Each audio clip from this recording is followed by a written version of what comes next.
my first very basic check is, are these really good people I want to work with? Because if they're not, then I'm not. You're out. I'm out. My guest today is Alessandro Ercolano from Drink Originals. He believes that only the finest ingredients, fruits, and herbs should go into creating premium, high-quality alcohol. Alessandro specializes in discovering small-batch local distillers in Italy and introducing their exceptional products to the United States. His passion for authenticity and craftsmanship brings a taste of Italy to every bottle. Yo! Today we're going to talk with Alessandro Ercolano. And we're going to talk about something the everyday man should have an interest in. What is the difference between small batch, locally sourced alcohol, and if you're watching, you can see it, but if you hear me, there's a bunch of bottles in front of me. So what's the difference between small batch, locally sourced alcohol and a big brand like a Diageo, which hopefully is not a four-letter word to you. Alessandro in the building. We made it. How are you, man? Very good. How are you, Reginald? I'm well. So before we go into our topic, please tell us, so what do you do? Yeah, so my company is called Originals, and it's a boutique import firm that finds and imports to the US handcrafted Italian spirits. And so we don't do wines, we only focus on small batch spirits. These are small distilleries, mostly in the south of Italy, and they're family owned, people that are really passionate about what they do. And the spirits are mostly actually made with local ingredients. So we really go and try to find the micro locality. The way I describe it is that we find those unique, high quality spirits that are born out of indigenous local ingredients and or the ingenuity of the maker. And so we try to find, those little genius that really know what they're doing and they do it differently than most, or that they have some very unique ingredient and they use that. So we have an array of spirits, and I am from South Italy, so again my passion is most of the south of Italy. You'll see there is an emphasis on citruses. I love citruses, and so that's what we do. Cool. Well, first of all, before I forget, I want to really thank Ambassador Wines for being so accommodating, having us here in this beautiful room, which I could not find. I was like, what's going on? He was like, hey, and it's the owner. Hey, just go downstairs and you make a turn. I was like, all right. And I kept going back and forth. I was like, okay, what is it? A wall, and then it turns. Where's the secret? If you didn't come save me. I was like, yeah, I'm just standing here and they'll have to find me. I was like, maybe I'll try for my phone. Yeah. Oh, there's no signal. Yeah. Okay. This is where podcast hosts go to die. If I can add to that, I want to thank Ambassador Wines. This is actually, if I'm not wrong, my second or third customer. Really? So it has a special place in my heart because when I just started, I was very new to the industry and this world, and these guys were very friendly and appreciative of the quality of the spirits that I had. It's actually kind of like a hidden gem. It's one of those wine and spirit stores that have tremendous knowledge about most categories in this industry. The owner, Lenny, is a multi-generation industry veteran, and also Michael, the manager, is very, very knowledgeable. And you'll see that this store has a lot of emphasis on smaller brands, and so the craft, so that's why I always felt welcome here. And this room is definitely hidden, but it's a beautiful. Oh my God! room. No, it's a cool room. But I was like, you have to make it doesn't exist.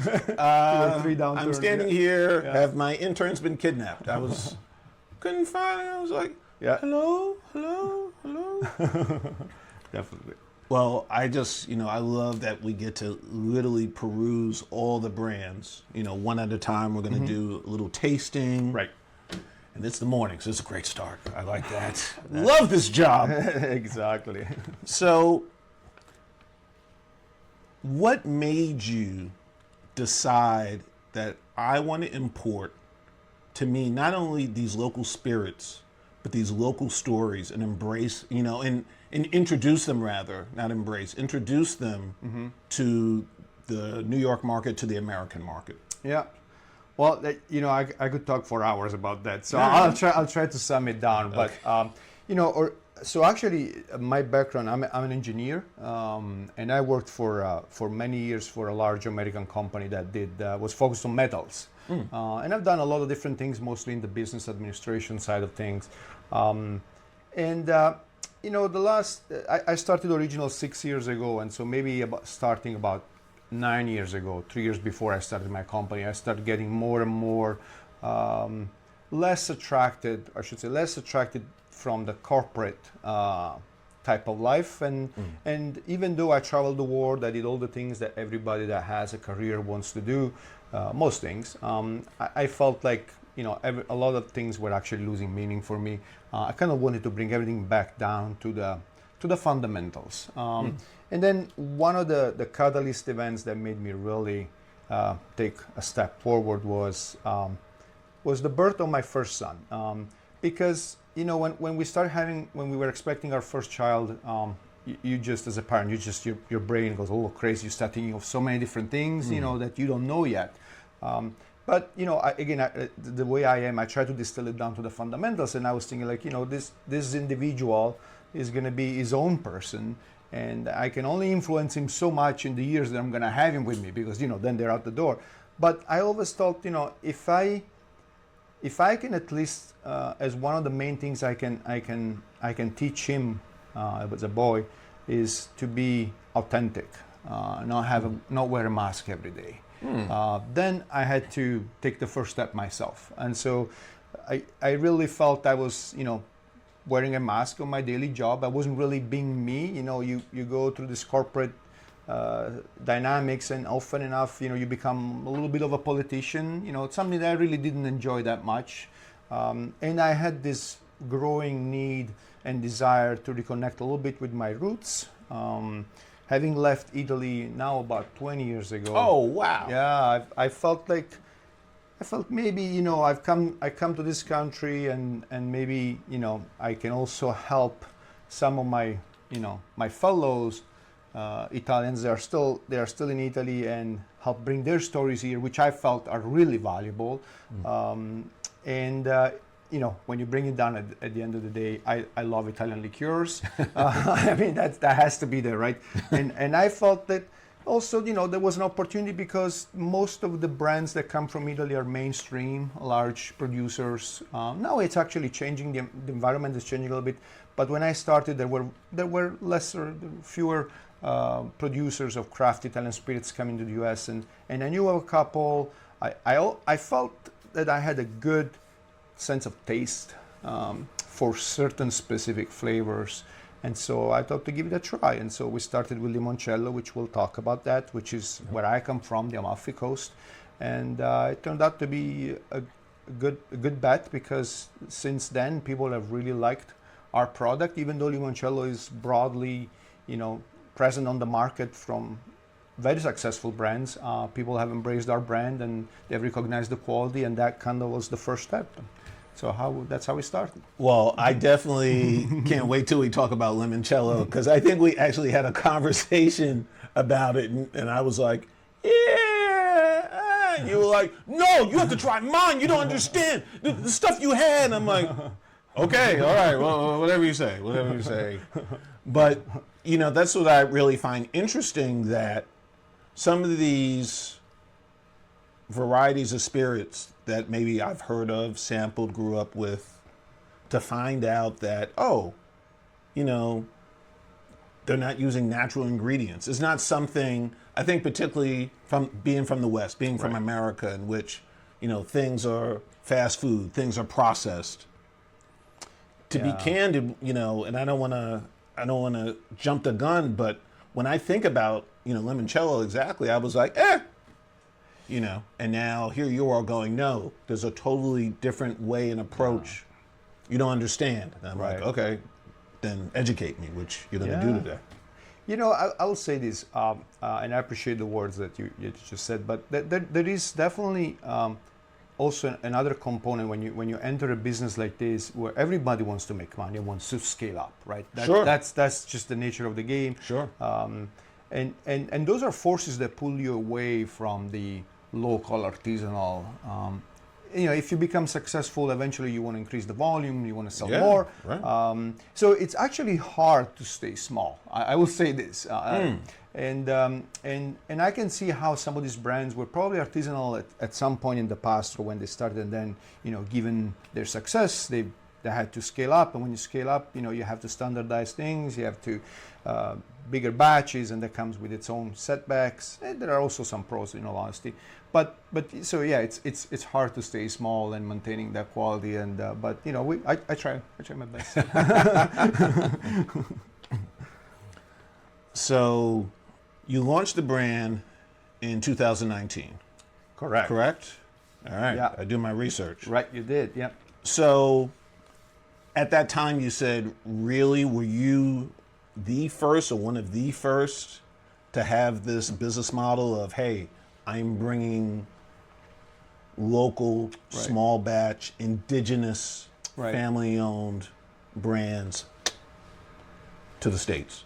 Yeah, it's always hard to say I was the first, because it's such a big market, and there are so many micro localities. You can't necessarily know what's happening in every micro locality. But I will say this: I still think we are the first, in the sense that as an import company, we're focused only on spirits, which is unusual, because most companies will focus on wines first, because that's where the volumes are.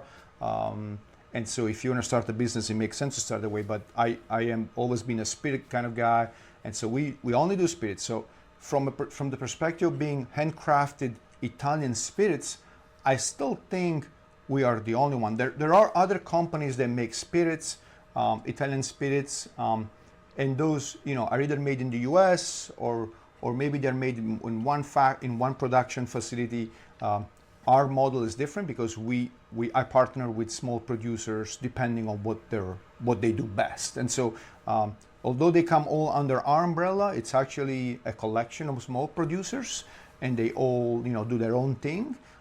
So I think from that perspective, we're still probably the first and only that does that. Other importers will have a few artisanal spirits, or even more than a few. But again, it's part of an overall bigger portfolio with wines and other things. And so when it comes to Italian liqueur focus, I think we're probably one of the, if not the only, 100% focus on that micro segment. So that's I think how it is. That sounds cool. Now, I just want you to elaborate. You said, I've always been a spirits guy. That's why you didn't select wine. Mm-hmm. But you said most people, if they're going to do this, they do choose wine. So do you feel even more passionate that you have secured this niche, so to speak, versus potential competition? Secured is a very permanent word, and I don't like to think of what I do as permanent, because then you become complacent. But I do feel that in our micro locality, which is New York, New Jersey, and part of Connecticut, we have definitely gained a reputation for this niche. And so I now have customers that call me that I didn't know before, and they ask me about what you're doing and all of that.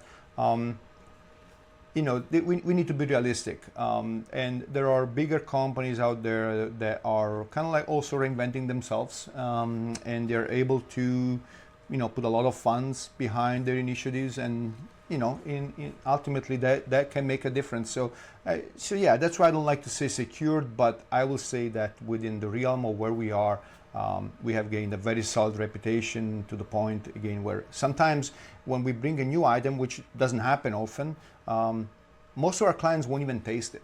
They will just bring it in, because really? the trust is there. So there is definitely that component. So I feel very good about that. Yeah, I mean, that's super. That is very good. Know, like, and trust. Right? Exactly. Do you feel, so let's talk about competition, and let's talk about a conglomerate. Mm-hmm. Let's talk about Diageo. Okay. Right? Which is the big dog, it is, so to speak, right? Yep. And you're the little chihuahua nipping at its heels. Even smaller than that compared to them. Definitely. So, two things. Mm-hmm. One, are you finding that a big brand like that is is realizing now that locally sourced small batch is a market for them to exploit. Sorrento is one of, one of your sources, so to speak. Yep. And it's not impossible for anyone else to have that advantage, but I consider that you're the home team. Right. Yeah, that's true. You speak the language, literally. Yeah. No, that has definitely been an advantage. To me, there's no other way than that. In the sense that I am not a salesperson, if that makes sense. I am just sharing what I like, and what I like comes from where I come from. You know what I'm saying? I do. No, I like it. I'm not trying to sell anything to anybody. I'm just sharing. Hey, these are the things that I know, and I brought them here for you guys to also try. And so that has a level. I want to think that has a level of authenticity that otherwise you don't get. But that also has its limitations. There's only one me, and I try my best. But you can't be everywhere at the same time. Right. But yeah, definitely that's an advantage. Yeah. So you talked about I'm small. I want to remain small. The struggle of remaining small. It's just you. Alessio is not big enough yet to take the reins. No. But I do know that you take trips back home, correct me if I'm wrong, to also look at other potential opportunities with other locally sourced, family run. Definitely. Yeah, so that's true. So I generally take 2 major trips back home. And one, I bring my family, so we do a little bit of work and a little bit of just of relaxing time, but another one is just me. And on both trips, I always dedicate time to find new producers and trying something different. It's been fun that through this journey, your network kind of absorbs your new identity, and so now they know what I'm doing, and so I get a lot of messages around, hey, have you tried these? Have you tried that? I heard about this thing in that region. And so whenever I find something that catches my eye or my attention, I make contact with that company, with that small producer, and I try to meet with them, try to see what they're doing, and that's actually the most fun part of the job. I mean, let's be honest, going through these regions, and even though I'm Italian, I haven't really traveled all of the country. So you always go through something very unique, local, that you didn't know before. You meet people that have a very interesting past of what they're trying to do, and and that way you get to try something different. I have 7 products now, and the idea is not to get to tens of products. My ideal state would be maybe 12. Maximum 15 products. So I'm on the outlook to look for all those things, all those missing keys yet, and so that's done through my trips. Yeah. Okay. Yeah. So speaking about these trips, right now, I do a lot of research. Saw some stuff on your Instagram. Right. I believe you and your brother just. Right. In the little car. Right. Yeah. I've been to Italy once. My friend stayed in Lucca. She had a little Fiat thing. Almost lost my mind. I was like, we're gonna crash. No, you don't understand. And everyone shifts, and I'm like, this is narrower for a skateboarder. Like, what is? It is. Oh my God. What has been so far the most interesting, or the most fun, or the most difficult place for you to find? Like you get these leads, and someone goes, go here, go there. Right. I would say that I don't know that any of that has been particularly difficult. You mean in terms of like geographical situation? Yeah. I like kind of like me. I couldn't find the room. Right, Like, was there a place like you drove past it and you had to double back and Yeah. I understand. In Italy, nothing is really that straightforward. So maybe they're all difficult. But yeah, there is always an element of like quirkiness in the sense like it's not clearly explained or straightforward on how you have to get there or find it. So yeah, I'd say maybe the one that has been more interesting lately has been our limoncello. You know, we have this production. The producer is set on the Amalfi Coast and is in one of the back roads after Amalfi that goes up, and that at some point almost becomes uncharted mapping on your map. And then, which then we found out was difficult to actually send trucks there to pick up the product. The trucks wouldn't go because they couldn't necessarily access the road. So we're still working through that. Yeah, you know, everything is small. So especially these local producers, they are often adjacent to a plot of land, and in most of the areas where our stuff comes from, our products come from, nothing is flat.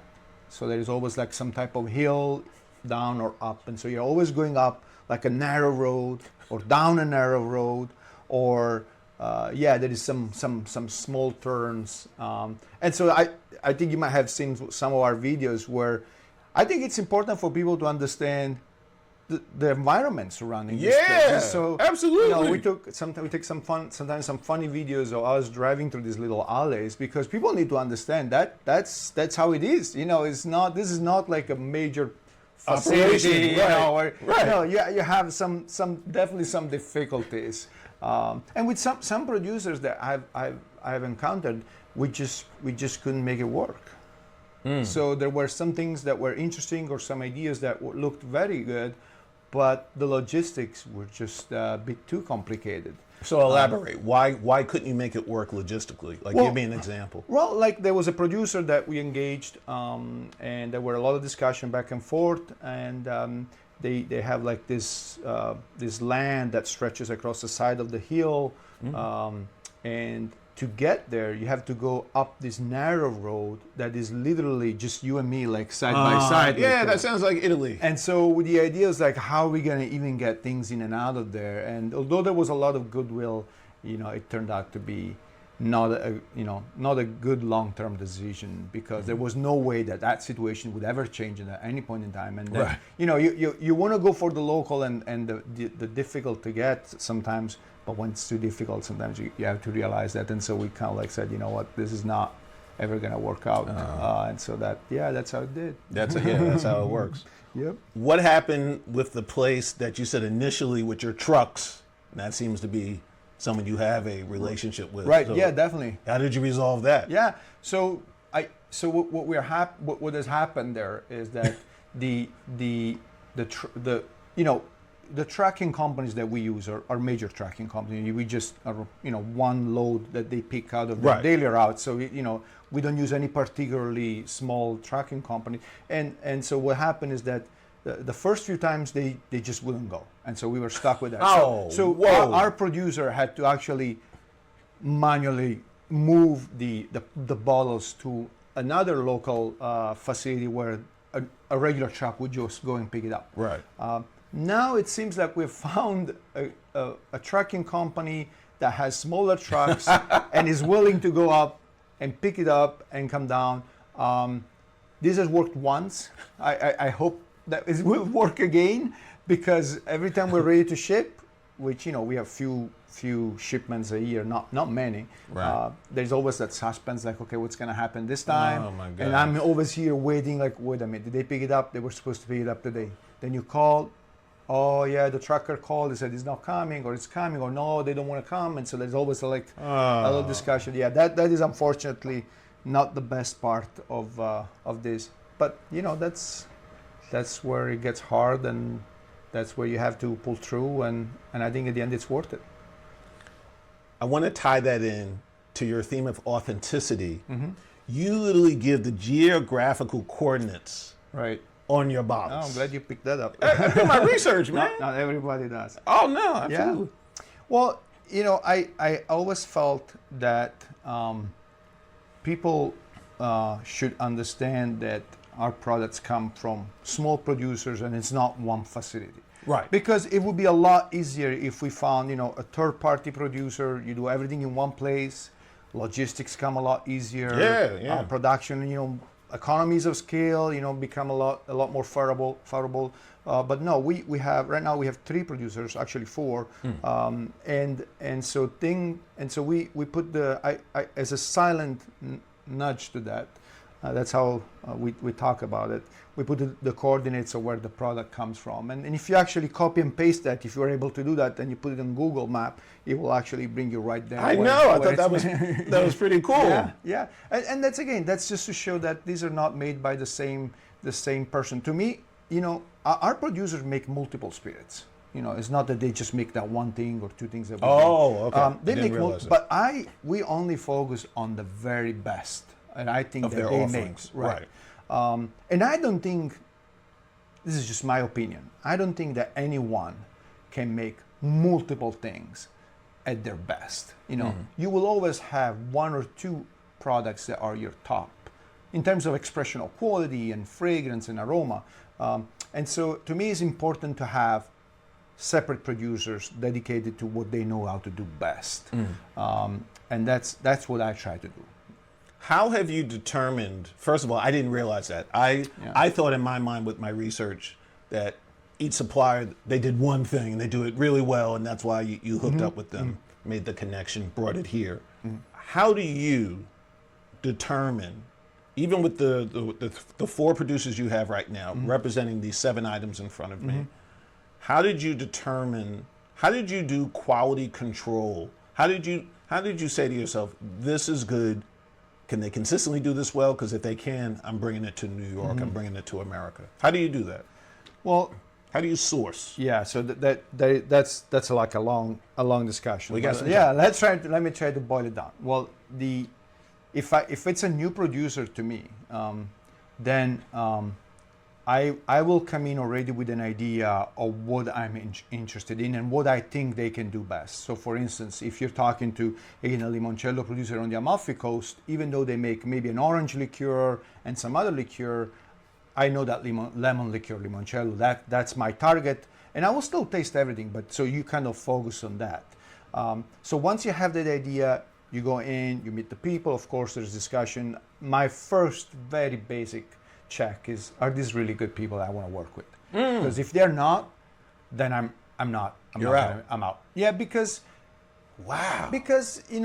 the people are at the base of all of this. If you are working with somebody that you don't feel good about, or if they are not sharing the same ideas or same values that you share, then it becomes an attrition type of situation that will have its repercussion on the long term.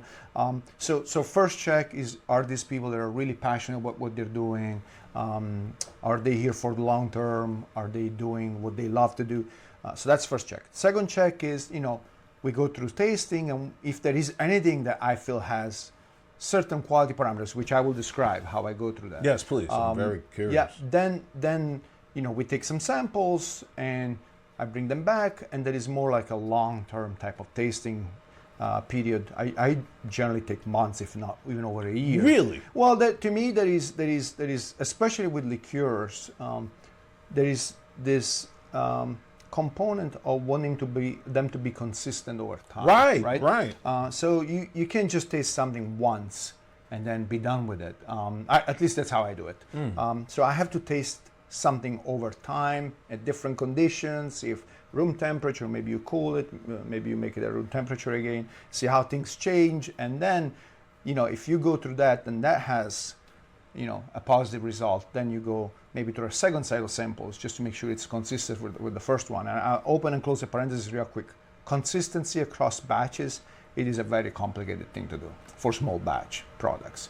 And we can talk about that. Yeah, please. But, I would like to talk to me, about that. when you talk about the quality parameters, so if I'm talking about limoncello, which is a lemon liqueur, again, I come in with a precondition of what that lemon flavor is. And again, this goes back to my roots. Right. I tasted lemon forever. I mean, we eat them. We use them for a lot of different reasons. I have a very good understanding of what lemon flavor is. If that flavor is not there, then that's a no. So that flavor has to be there. The second piece, I always am a believer that And so I don't have a sommelier type of background, so maybe my terminology is not the most accurate, but I will say this: a lot of spirits have this disjointed taste situation where you taste alcohol and then you taste whatever flavor it's in there. You cannot taste them separately in there. Wow. That to me is very, very clear with a lot of brands that you go and taste. You almost taste like something, like I don't know, like let's just speak limoncello, like a lemon essence with alcohol added in it. The two are there, but they're not embracing each other. They're not in harmony. So I always look for that harmony. If I find the harmony, then to me that's like 70% of what I'm looking for. You know, they're gonna love this. They're gonna want to sell more. Come on, exactly. Follow me. So because once you have the harmony, that to me, the people that I work with, which eventually are the ones that have been positive the two together, they have been very receptive, which is what I look for. The idea of and then working together if you get into like nuances, like well, I want it more like this or less like that.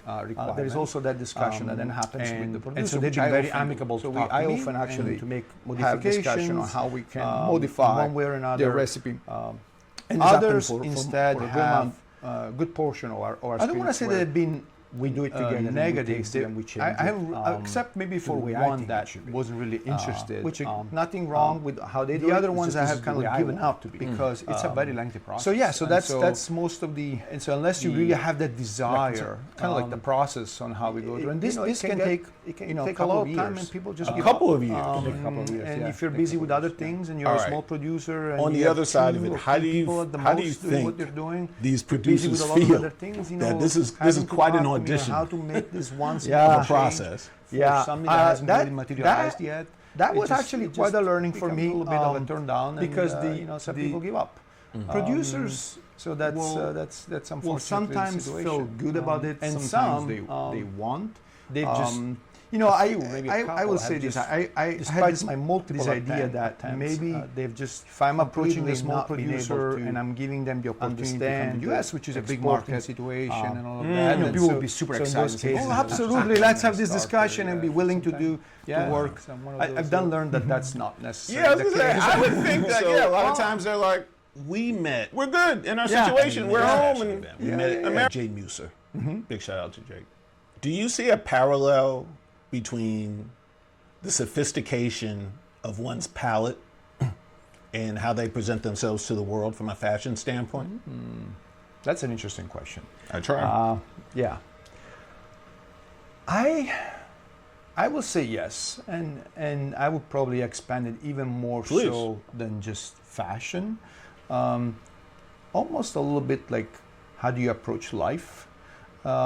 Because to me, the small craft, whether it's spirits, whether it's tailoring, whether it's arts, requires a certain level of intellectual curiosity and a certain level of demanding a minimum level of, I don't want to say quality. I thought quality. Yeah, quality might be a thing, but I think it depends on the subject. Could be maybe quality, could be maybe just being a little different than the rest of us. And so I think that there are definitely parallels. A lot of people, just want to go with things that are proven and been out there for a long time, and that everybody does, and they're perfectly okay with that. There's nothing wrong with that. They might focus their curiosity somewhere else, but I find that people that search for that craft spirit, they often ask questions that go beyond the spirit, and so they want to talk about the region, the ingredient itself, and that to me, it's always, I like that because it shines the light of those individuals that have a curiosity and that a little bit of emotional strength to go beyond the comfort of the daily routine, right? I'm not saying that buying a bottle of spirit is a big effort, but in your daily routine, you're going in and out of a wine and spirit shop. You just want to grab something and bring it back home. You don't plan to have a dissertation there, right? But the people that take those 3 more seconds or 10 seconds to understand and be able to think about something and get away from what they know it's guaranteed giving them what they want, that takes that additional level of emotional, strength. That's how I would characterize it, to do that step, to take that step. So definitely, I think with clothing, I think there's definitely a part there. But again, I think that can span beyond clothing itself. So would you say fashion and spirits are two of many components of what it takes to be, let's say, a gentleman? Gentleman, okay. Well, my idea of gentleman might not necessarily be tied. I don't know. I kind of like depends on what the idea of gentleman is. I guess that's what I'm trying to think of. This is a loaded question. I didn't think so, but trying to think. I got you on the rope, son. No, I like that. I like that. Everybody has their idea of what a gentleman looks like. Yes. I'm not so sure if, in my opinion, the idea of a gentleman is tied to what we were talking about before. Maybe it is in many cases, but it's not necessarily a causality where you have that and then you have that. I think, a gentleman is somebody that behaves in a certain way, might be or might not be interested in finding the niche. I'm not so sure about that. Okay. I'll say that it was a reason that you were chosen to be at the J. Muser event. Oh, okay. Let's say that. Interesting. And I would also say the reason you're here is that I had a very casual curiosity. Interesting. Because, and then that's when you gave me the business. You were like, you understand this stuff? Well, I appreciate that. No, absolutely. Well, let's appreciate. But now we're going to do the lightning round of questions. Okay. Which are going to bring it back to how we met. Yes. Fashion. So, and you're from Italy, so you have opinions on all of this. Right. Doesn't matter where you are on the boot. Okay. You're fashionable culture. Look at you, sharp guy with a cool shirt. Alessandro, why is fashion important? My own relation with fashion is maybe not. There's a component of how I want to present myself. Yes. Which, I don't think it should rule our lives, but I think should be a component that you should always keep an eye on and make sure that you dress the way you feel, and you should feel good on how you dress because that's your image. Same way you do your hair, same way you just talk and present yourself. And so to me, the bigger part of it is more like I want to feel good on how I present myself. I want to feel good on how I see myself, and so having a certain attention to fashion is always a little bit of making sure that I look the way I think of myself and the way I feel about myself. And maybe my approach to fashion is not so much like the brand. Yeah, it's not about the brand. Right, it's not about the brand. It's more about how you just put yourself together. Absolutely. And the level of attention that you have to it. All of our bottles, just to bring it back to a visual part of it, no. are designed according to certain criteria. So we design our bottles, we design the labels. I had a feeling. Right, and so there are certain criteria that I keep through all of them, which are minimalist and timeless. And to me, you want lines that are simple, that don't tire your eye, that don't make it busy, at the same time that are not going to go out of fashion at some point. What I mean with that is that you won't look at it in a few years down the line like, oh, that looks old. And those are two criteria I keep with me in most of my choices, and definitely my clothing choices. Simple lines, simple color combinations, unless I really want to have something extravagant for one time, but those are the one-offs. On my daily routine, it's like simple lines, simple colors, easy on the eye, and clean. Those are my criteria. What difference has fashion made in your life? Well, I see almost like my approach to fashion has changed as I've evolved in the different stages of my life. Same right? here. Same here. So I'll tell you in all honesty, you grow up in Italy and there is definitely a lot more attention to fashion than maybe there is here. Since you're very little, you get nice combination of clothes. You don't go out in sweats unless you're going to the gym. Right.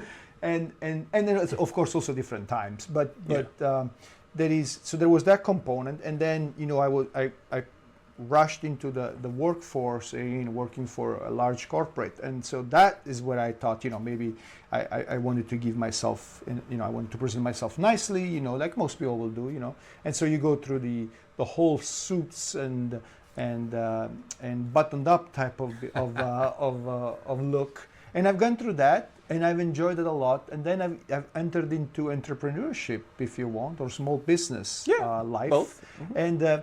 And you and that was very liberating from a fashion perspective, because I felt that the way I was dressing before, again, I felt a little bit in a box. Okay.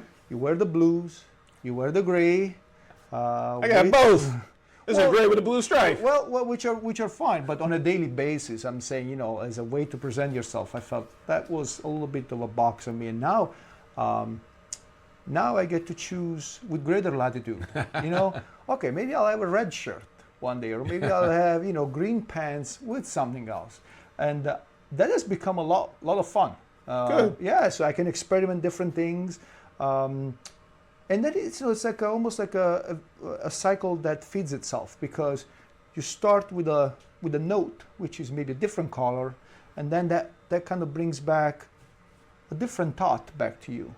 So it's almost like fashion, when you see yourself in a different outfit, you kind of like, it feeds your brain a different input, and you become a little bit, you start thinking a little different, So I've been thinking about it, and that's been a fun experience to go from the confinements of a suit and the rigor that comes with that, right, to more of like the different color combinations and the different designs, and then being able to have that freedom that also has kind of like fed back into me, and like having more like mental freedom, a little weight. No, I understand. No, I understand. Yeah. I absolutely understand where you're coming from, and that makes sense to me. Yeah, so that's been my approach. Now I have my kids, born here. They have their own ideas, and we fight and we struggle. We try to bring back some of the ways I'm used to, think about fashion, and they're coming in with their own new ways of how fashion is, which is interesting and frustrating at the same time. But it's always an exploratory process. Yeah. Which is the nice part of it. What is the top fashion tip you would give the everyday man to look his best? I didn't grow up focused on this, but I will say that the element that I would always focus on, shoes and belt.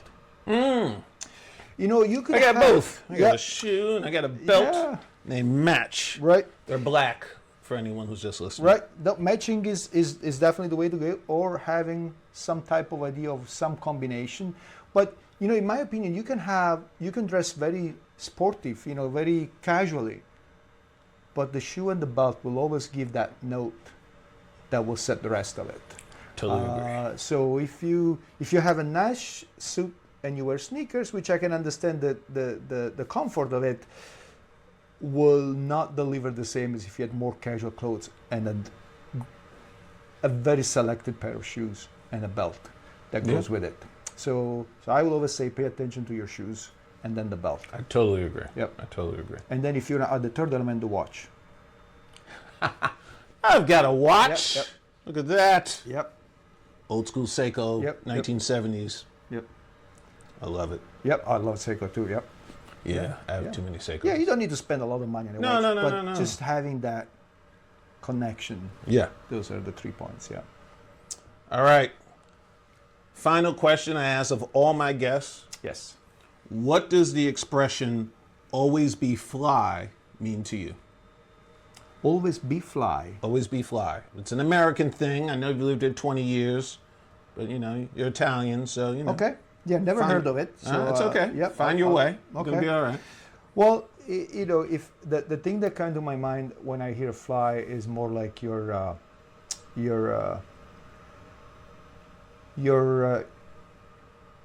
interpretation of yourself compared to the rest, what surrounds you, right? Yes.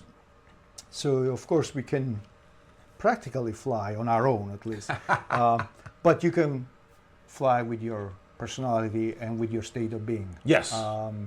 Yeah, so always be on the fly. The way I would interpret it is like always be that version of yourself where you elevate at the best of what you can be, and so always try to strive for that. I will say one more thing to that. Yes. I didn't know of this sentence, but when I graduated from my master in engineering, which was a great effort, and they were my part of my life, there was a person that helped me a lot to go through that period, and when I gave that person a copy of my dissertation, I wrote one sentence in that thing, and it was like, "Thank you for helping me. Thank you for helping me learn how to fly." Which was, again, I felt I had reached a new level of myself, and I really liked that. Well, that's how we have to end. That was really touching and beautiful. Thank you. Alessandro, thank you so much for the time. Thank you, Ambassador Wines, for the venue. I have learned a lot. I think our listeners, our viewers are going to learn a lot. Get a set of 7, guys. They ship. Thank you for everything. Thank you so much. I really appreciate it. Thank you.